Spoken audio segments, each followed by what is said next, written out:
Transformers Rise of the Beasts has one of the, in my opinion, craziest endings I never expected in a film like this. And I'm not kidding you, when I was sitting there watching it unfold, my heart was racing because I was witnessing what I thought I would never get.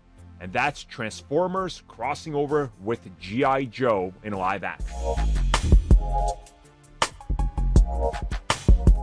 Alright, just a quick story recap. Noah Diaz is the main character of the film, played by Anthony Ramos, and we see him obviously go on this adventure, and by the end of the film, he ends up helping the Autobots and the Maximals save the planet from Scourge and Unicron.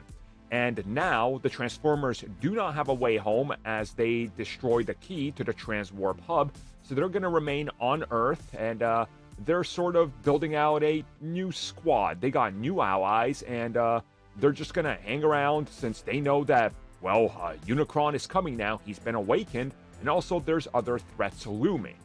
This movie also did confirm 100% this is a brand new reboot of the universe, and nothing confirms it more than the last 3 to 4 minutes of the film.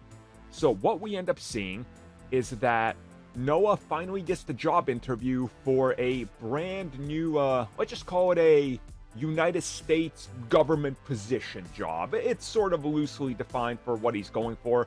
Throughout the film, he's down on his luck. Early in the movie, he doesn't make it to an interview on time, or if he kind of does, but it's like, oh, you're kind of like a slacker. Get out of here, kid. And we learn by the end of the film, the government's been keeping tabs on him. They know about the Transformers. They know what he did.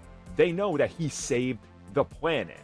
And they offer him a job. And he's like, all right, well, what job is this? And we see the man who's interviewing him give him a business card and hit a little switch on his bookshelf that opens up a secret door in this building.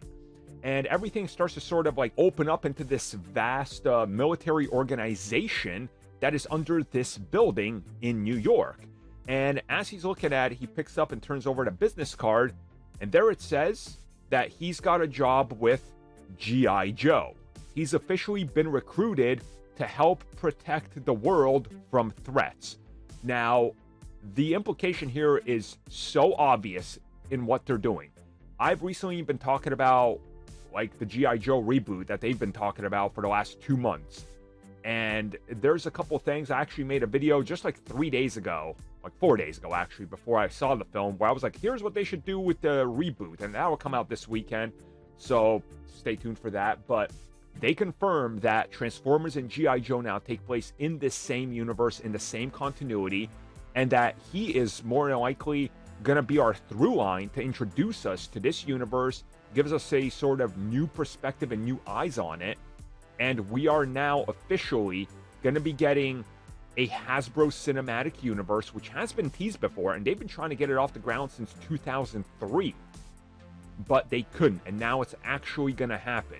If you guys remember, this was one thing that Michael Bay prevented from happening because they wanted to do it originally with the original push.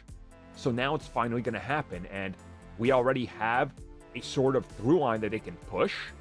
And they very much kept this film separate from everything Michael Bay. And you see that when Primal starts talking about the past and the future and how things are changing.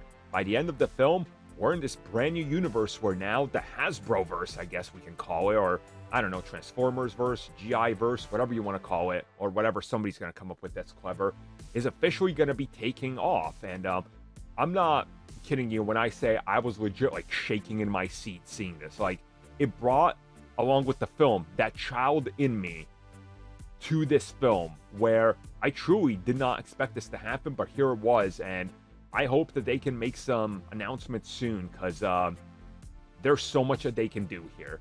I am just picturing Baroness and Destro like riding on Starscream, attacking the Autobots. I can't wait.